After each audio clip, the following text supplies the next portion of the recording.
You know that moment when you're absolutely certain the universe is playing a cosmic joke on you? That's exactly how I felt when my ship, the Earth exploration vessel Curiosity, made first contact with the Klaxons.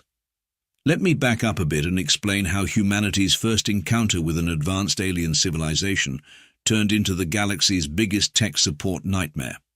I'm Commander Mira Quinn, and until 6 months ago my biggest problem was keeping Dr. Felix Bright, our ship's xenobiologist, from trying to collect samples from everything that moved, or, in several memorable cases, didn't move. Now I spend my days trying to explain to a species that has mastered faster-than-light travel why they shouldn't use stone tools to build their navigation systems. Yes, you heard that right. Stone tools. And it started on what should have been a routine survey mission of the Carina Nebula.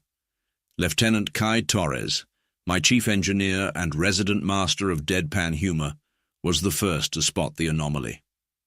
"Commander," Torres called out from their station, "I'm detecting what appears to be a spacecraft approaching our position.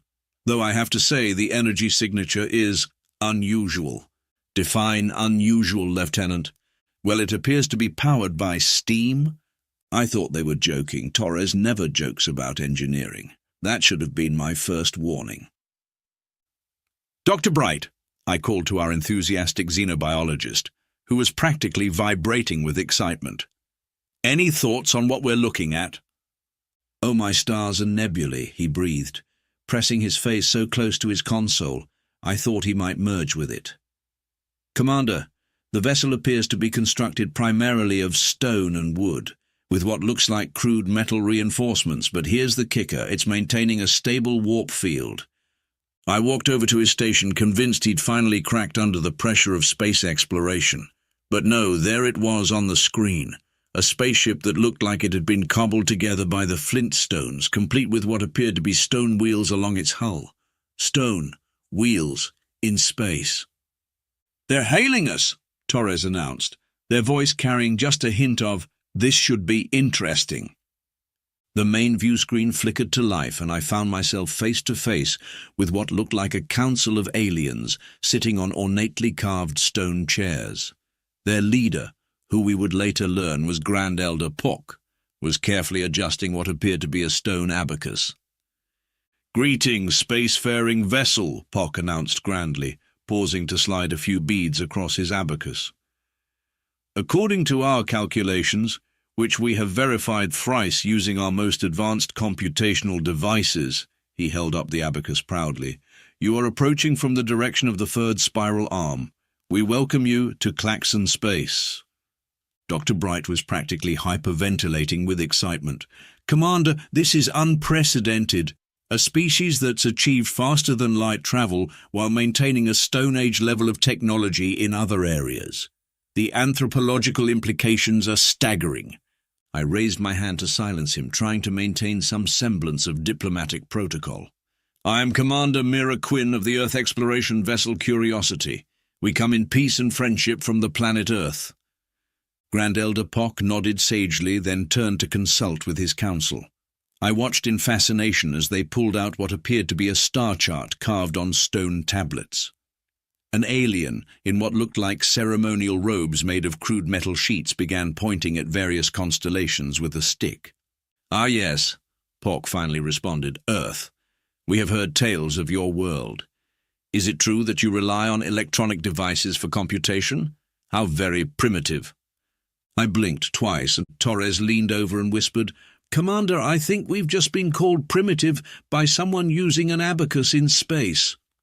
"Tell me, Commander Quinn," Pock continued, "how do you expect to achieve reliable calculations without the sacred clicking of the counting stones?" He shook his abacus for emphasis, causing several beads to slide out of place. This led to 5 minutes of careful recounting and muttered prayers to the great calculator in the sky. That's when I realized this wasn't going to be your typical first contact situation. As I watched Grand Elder Pock carefully reset his abacus while his crew adjusted the stone steering wheel of their spacecraft, I had a sinking feeling that the universe was indeed laughing at us.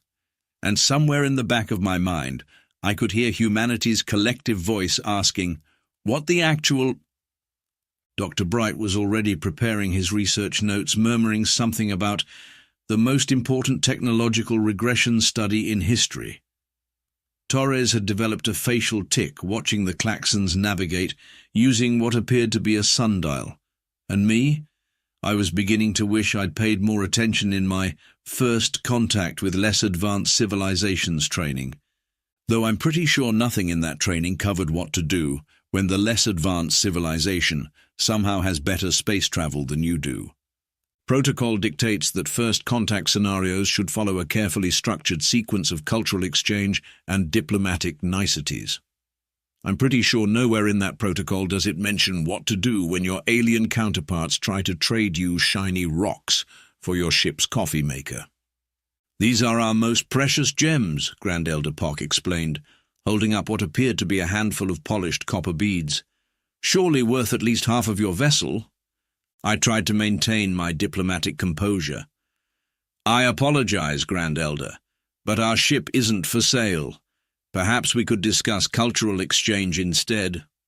Ah, yes, culture, Pock brightened considerably.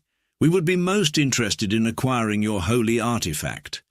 He pointed enthusiastically at our break room's coffee machine, visible in the background of our video feed. Dr. Bright, who had been documenting every moment of this encounter with barely contained glee, piped up. Commander, I believe they've mistaken our coffee maker for a religious artifact. Fascinating. This could be due to its regular usage patterns and the ritualistic way the crew gathers around it every morning. It's not a religious artifact, I explained to Pock. It's a beverage preparation device. The entire Klaxon Council gasped in horror, one of them wearing what appeared to be a ceremonial headdress made of carefully arranged pebbles, actually fainted. You mean, Pock whispered in shock, you use the sacred steam generator to make drinks? Torres muttered under their breath. Well, that's one way to describe morning coffee.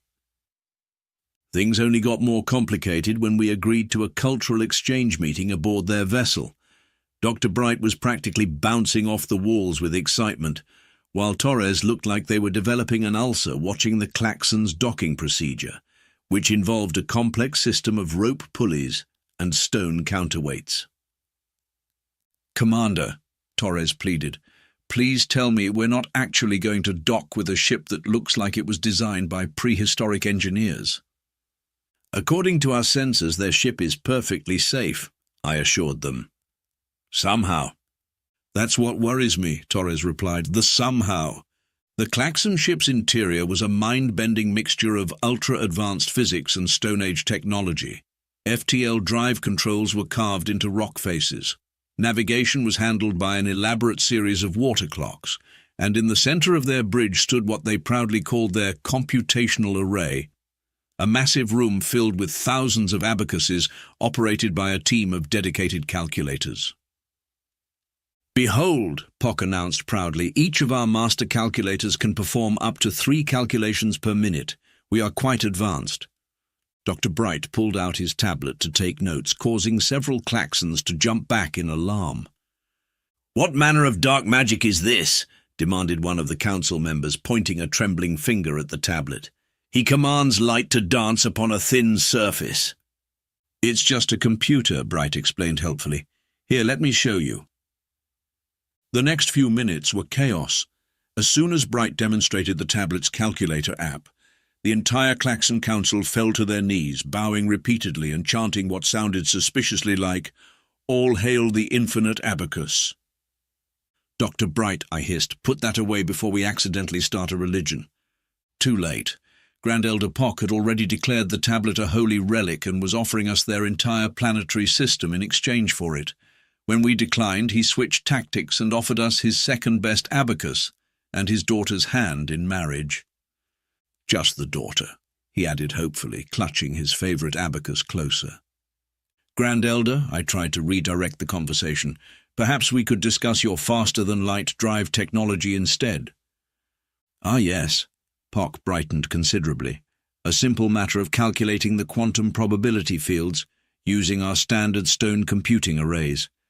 Though I must admit we've had to add 3 new wings to the computational array recently. The calculations were becoming too complex for our previous setup of mere thousands of abacuses. Torres, who had been unusually quiet, finally spoke up. "You're telling me you calculate quantum mechanics with abacuses?" "Of course." Pock looked scandalized. "How else would one perform such calculations? Surely not with your primitive electronic devices. They lack the spiritual connection to the mathematical universe that can only be achieved through the sacred clicking of counting stones." As if to demonstrate, he pulled out his personal abacus and began an elaborate calculation, complete with ritual chanting. After about 15 minutes, he proudly announced, "According to my calculations, your ship exists?" "Yes," I agreed wearily. We had noticed that ourselves. The meeting concluded with the Claxons insisting on gifting us with their beginner's calculation set, a mere 100-stone abacuses, and extracting a promise that we would consider trading our coffee maker for their sacred multiplication tables, which turned out to be actual stone tablets. As we headed back to our ship, Dr. Bright was beside himself with excitement. "Commander, do you realize what this means? We've discovered a civilization that has developed a completely different technological pathway. Their understanding of quantum mechanics through purely mechanical means could revolutionize our own approach to physics." "What it means," Torres grumbled, "is that somewhere out there Isaac Newton is rolling in his grave fast enough to power a small city." I had a feeling this was just the beginning of our troubles. Something told me that explaining our primitive technology to a species that had achieved interstellar travel, using stone tools, was going to be the least of our problems. I really needed a coffee. Unfortunately, our coffee maker was now being worshipped by half the Claxon Council as the Great Steam Oracle. Looking back, we should have known better than to let Dr. Felix Bright give the Claxons a technology demonstration. But after 3 days of watching them calculate faster-than-light trajectories, using stone tablets and abacuses, I was desperate to show them that computers weren't actually evil spirits, trapped in glowing rectangles. "Now watch carefully," Bright explained to an assembled group of Claxon scientists, holding up a basic calculator. "When I press these numbers, and then this symbol, it performs the calculation automatically." The Claxons watched in horror as he performed a simple multiplication problem in under 2 seconds. Grand Elder Pock's chief mathematician, who had spent the last 4 hours solving the same equation using an abacus, promptly fainted. "Witchcraft!" someone shouted from the back. No, Bright assured them quickly, "it's just electronics. Here, let me show you how electricity works." Torres shot me a look that clearly said this is going to end badly. They were right. Using materials from our ship, Bright constructed a simple circuit with a battery and LED light. The demonstration went about as well as you'd expect when showing electricity to a species that thought steam-powered spaceships were the height of technology. "The light," Polk exclaimed. "It comes without flame. Quick, bring the sacred offerings." "That won't be necessary," I started to say, but was drowned out by the sound of dozens of Claxons chanting what seemed to be their equivalent of a debugging prayer. Within hours, a new religion had sprung up around the calculator. They called it the Oracle of Instant Knowledge, and built a stone temple around it. The LED light became known as the eternal flame that needs no fuel, and had its own devoted priesthood. "Dr. Bright," I pulled him aside as the Claxons began their 4th ceremonial procession around the calculator. What part of "don't accidentally start a religion" was unclear. "But Commander," he protested, "this is an unprecedented opportunity to study the development of cargo cults in real time. And look how quickly they're adapting to new concepts." He had a point, sort of. The Claxons were adapting, just not quite in the way we'd hoped. They had already begun incorporating electrical terminology into their religious ceremonies, though I'm pretty sure Om was never meant to be used as a meditation chant. Things really got out of hand when Torres tried to explain computer programming. "You mean to tell me," Pork asked incredulously, "that you write instructions and the machine just follows them, without proper spiritual preparation, without even a single ritual cleansing?" Well, yes, Torres replied, that's what computers do. This led to a 2-hour debate about the moral implications of enslaving countless invisible spirits, transistors, as they understood them, to do mathematics against their will. The Claxons insisted that each calculation required proper ceremonial preparation to ensure the spiritual harmony of the numbers involved. But what about your faster-than-light drives? I asked, desperately trying to understand their logic. Surely those require instant calculations. Oh no, Pock explained patiently as if talking to a child. We simply perform all possible calculations in advance. That's why our computational array is so large. We have teams of calculators working round the clock, computing every possible trajectory we might ever need. Torres looked like they were having an aneurysm. But that would require... Yes, Pock nodded proudly. We have over 10 million abacuses in continuous operation. Very efficient system. Only takes us 3 to 4 weeks to plot a new course. Dr. Bright was frantically taking notes, muttering something about parallel processing through ritualistic mathematics. I was beginning to get a headache. The situation reached its peak when one of the junior Claxon engineers accidentally activated the calculator's solar power function. The sight of it working without their ceremonial power crystals, batteries as they called our spares, caused a minor riot. The oracle feeds on light itself, the crowd chanted. Actually, Torres tried to explain, it's just a photovoltaic cell that converts... All hail the consumer of light. I found Bright documenting the whole thing with barely contained glee. Fascinating. They've developed a completely unique technological theology. Their interpretation of basic physics through a spiritual lens is revolutionary. Dr. Bright, I said as calmly as I could, watching a group of Claxons perform ritual calculations to appease what they now called the spirit of binary. I want you to think very carefully about what happened the last time humans introduced advanced technology to a less developed culture. Oh, he deflated slightly. Right, but surely this is different? They already have space travel. They have space travel achieved through what they believe is mathematical prayer, I pointed out.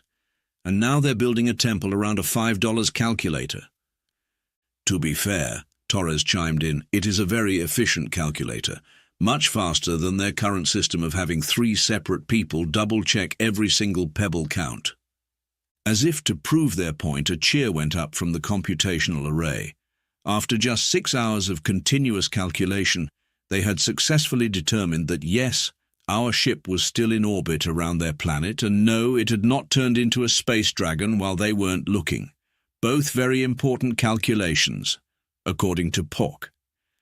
I was starting to understand why first contact protocols didn't cover this situation. Some things you just can't prepare for. Commander, one of our junior officers called out, the Claxons are requesting permission to initiate their evening ritual of computational harmony. They say it's vital for maintaining the spiritual balance of their calculated universe. Granted, I sighed. Just make sure they keep the ceremonial abacus clicking away from our navigation systems. Last time it took Torres 3 hours to recalibrate after their blessing. As I watched the Claxons begin their elaborate ceremony, I couldn't help but wonder, how did a species that treats basic arithmetic like a religious experience manage to achieve faster-than-light travel before us? And more importantly, why did I have a feeling this was just the tip of a very strange iceberg? I really shouldn't have asked those questions. The universe, it turns out, had an answer ready, and I wasn't going to like it one bit. You know that moment when you think things can't possibly get any more absurd, and then the universe says, hold my ceremonial calculation stones? That's exactly what happened when Grand Elder Pock casually mentioned the Galactic Council during our morning ritual of watching the Claxons debug their navigation system through interpretive dance. Oh yes, he said, adjusting his ceremonial abacus sash. I really should be heading to the council meeting next week. The quarterly budget calculation ceremony takes 3 months, so one must arrive early. I nearly choked on my coffee, which we now had to prepare behind locked doors to avoid religious pilgrimages. I'm sorry, did you say Galactic Council? Indeed, we hold one of the senior seats naturally. Our calculation methods are highly respected throughout the galaxy. Torres, who had been trying to explain the concept of digital storage to a group of horrified Klaxon engineers, dropped their tablet. Fortunately, the protective padding we'd added after the second shrine was built around it prevented any damage. "You're telling me," I said slowly, "that there's a galactic council. You're on it. And somehow Earth hasn't been invited." Pock looked embarrassed, clicking his abacus beads nervously. "Ah, yes. Well, you see, Earth's application was rejected due to your, how shall I put this delicately, primitive technological development." The silence that followed was broken only by the sound of Dr. Bright's barely contained laughter and Torres banging their head against a nearby stone console.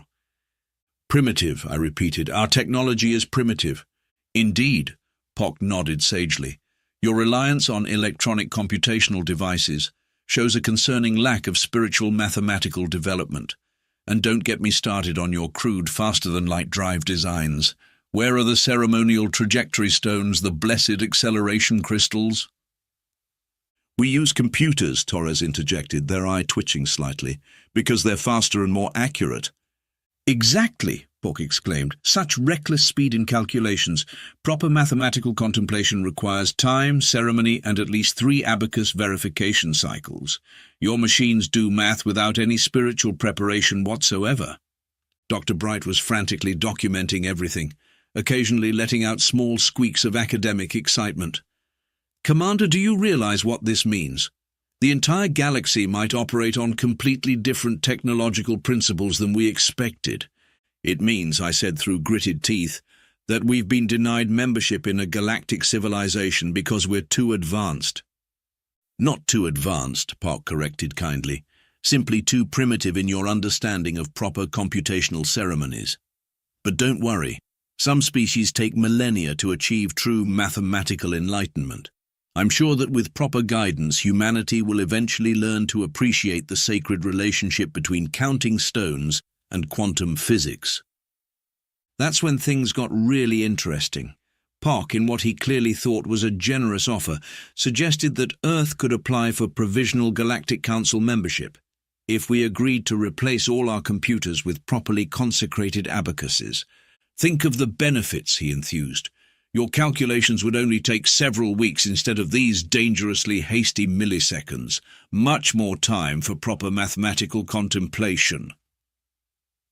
Torres had to leave the room. I could hear them in the corridor, alternating between laughter and what sounded suspiciously like sobbing.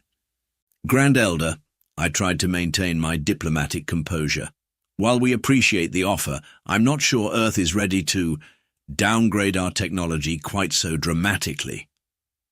"Downgrade?" Pock looked genuinely confused. "Commander Quinn, I'm offering you an upgrade. Just imagine, each of your ships could have its own computational array. Think of all the jobs it would create. Each vessel would need at least 1,000 dedicated calculators, plus the necessary support staff of abacus maintainers, bead blessers, and trajectory stone carvers." Dr. Bright raised his hand excitedly. "Actually, Commander, from an anthropological perspective, this is fascinating. Their entire civilization has evolved around a completely different understanding of efficiency and progress." "Dr. Bright," I warned, "if you suggest we replace our ship's computer with an abacus array, I'm putting you on coffee brewing duty. Without the automated coffee maker." That shut him up quickly. But the real kicker came when Pock showed us the official Galactic Council documentation regarding Earth's rejection. It was, naturally, carved into a series of stone tablets. "As you can see," he pointed to a particularly detailed set of petroglyphs, "your application was rejected primarily due to your concerning tendency to process information at speeds exceeding spiritual comprehension. The Council was particularly worried about your use of parallel processing, which they viewed as mass enslavement of mathematical spirits." I had to ask, "Grand Elder, how many advanced civilizations are members of the Galactic Council?" "Oh, hundreds," he beamed, "though some are still working on perfecting their stone-based computational systems. The Zorkthans, for example, just upgraded from pebble counting to proper abacus use. Very progressive of them." As this information sank in, I realized we weren't just dealing with one technologically backward civilization. We were apparently the only civilization in our corner of the galaxy that thought using computers was a good idea. Torres, who had finally returned, summed it up perfectly. "Commander, I think we just found out we're the galaxy's tech support team, and nobody wants to hire us because we know how to turn things off and on again without performing a ritual first." Looking at Pock's proud expression as he demonstrated their latest innovation, a steam-powered abacus with ceremonial copper beads, I couldn't help but wonder if this was the universe's idea of a cosmic joke. Unfortunately, the punchline was still to come, and it involved what the Claxons called their Department of Technological Verification and Spiritual Certification, or as we would come to know it, Space DMV. If you've ever spent hours waiting to renew your driver's license, multiply that frustration by several thousand. Add ritual mathematics, and you'll start to understand what it's like dealing with the Galactic Council's Department of Technological Verification and Spiritual Certification. "Please complete Form Stone 7B, droned the Claxon bureaucrat, pushing a large granite slab across the desk. "Use only council-approved ceremonial chiseling techniques." "You can't be serious," I said, staring at the rock. "Of course we're serious," she replied, adjusting her ceremonial customer service abacus. "All technological certification requests must be submitted in triplicate, on properly consecrated stone tablets. Electronic submissions are strictly forbidden as they anger the spirit of bureaucracy." Torres looked ready to cry. "Commander, they want us to fill out a stone tablet application to prove we're technologically advanced enough for council membership. The irony is not lost on me, Lieutenant." Dr. Bright naturally was having the time of his life. "Fascinating. Their bureaucratic system appears to have evolved alongside their technological beliefs. Notice how the form itself is arranged in a spiral pattern, possibly representing the sacred geometry of their mathematical worldview." "Dr. Bright," I warned, "unless you're going to help chisel these forms, I suggest you contain your enthusiasm." The bureaucrat, whose name badge read Service Coordinator Tuck carved in what appeared to be granite, cleared her throat. "You'll also need to complete the practical demonstration of computational competence." "Fine," I sighed. "What does that involve?" "Oh, it's quite simple," she assured us. "You just need to calculate a standard faster-than-light trajectory using our approved methods. Most species complete it in under 6 weeks." Torres actually whimpered. The testing center turned out to be a vast stone chamber filled with rows of abacuses. Each section was dedicated to a different type of calculation, from basic arithmetic to quantum physics. The walls were covered in motivational petroglyphs with sayings like, "Every journey begins with a single bead," and "Count twice, chisel once." "Your first task," Tuck announced, "is to demonstrate proper abacus respect rituals." I watched in disbelief as she proceeded to perform an elaborate ceremony that involved bowing to the abacus, offering it small pebbles, and chanting what sounded like multiplication tables in ancient Klaxon. "Your turn." After our third attempt to properly honor the sacred counting tools, apparently our bowing angle was all wrong, we moved on to the actual testing. "Please solve this simple navigation equation," Tuck said, unveiling a stone tablet covered in what looked like a quantum mechanics nightmare. "You have only 8 hours for this basic warm-up calculation." Torres studied the equation, then pulled out their tablet computer. Before I could stop them, they had the answer. 0.365 light-years bearing Mark 247, they announced. The entire testing center fell silent. Dozens of Claxons stared at us in horror. Someone in the back started wailing. "Lieutenant," I hissed, "what did you do?" "I solved it?" Tuck looked like she was about to faint. You used a forbidden calculation device, and you solved it without proper ceremonial preparation. The mathematical spirits must be appeased." What followed was 3 hours of emergency cleansing rituals, during which the testing center's chief priest attempted to exorcise what they called the demon of digital computation from the room. "Perhaps," Tack suggested once the crisis had been handled, "we should move on to the written exam." The written exam consisted of 40 stone tablets, each containing questions that made me seriously question either their sanity or ours. Some highlights included: describe the proper spiritual orientation of abacus beads during an eclipse. Calculate the blessed trajectory of a quantum particle while maintaining appropriate ceremonial counting speed, no fewer than 30 seconds per basic operation. Explain why electronic calculators are an affront to the natural mathematical order of the universe. Use specific examples. Dr. Bright, to everyone's surprise, was actually doing well. "It's simple, Commander," he explained excitedly. "I'm approaching it like any other cultural study. Their entire technological framework is built around ritual and ceremony. It's not about getting the right answer, it's about getting it the right way." "That's the most ridiculous thing I've ever heard," Torres muttered, still bitter about having their tablet confiscated and subjected to a purification ritual. "And yet," I pointed out, "they somehow made it to space before we did." The final test was what they called the practical application of spiritually aware computation. We had to plot and execute a short FTL jump using only approved Galactic Council technology. "Don't worry," Tuck assured us. "We've simplified it for beginner species. You only need to coordinate 300 calculators instead of the standard 1,000. I watched as teams of klaxons took their positions at their ceremonial abacuses. Each one was responsible for a different part of the calculation, from basic trajectory plotting to quantum field harmonics. They even had dedicated error-checking teams whose sole job was to verify that everyone's beads were properly aligned with the galactic spiritual planes.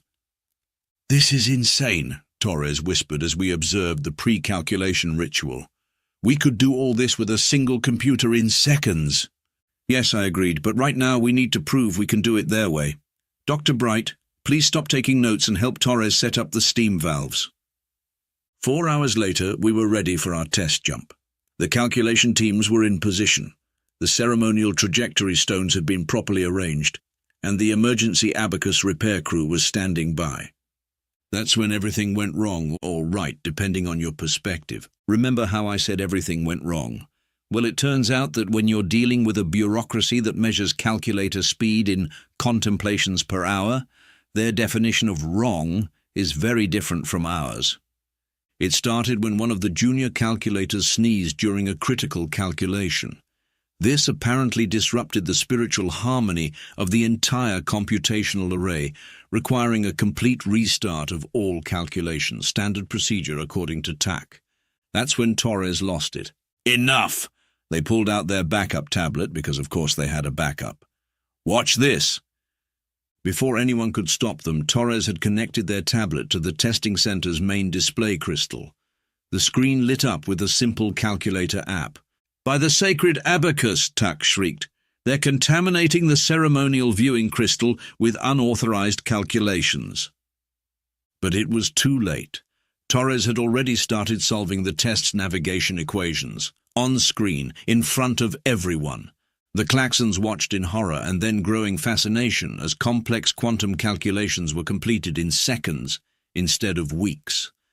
One of the younger calculators actually got up for a closer look, though their superior quickly pulled them back while muttering protection chants. "This is blasphemy," Tuck declared. "It's unnatural. It's... She paused, staring at the screen. "Did you just calculate a 7th-dimensional quantum fold in under a minute?"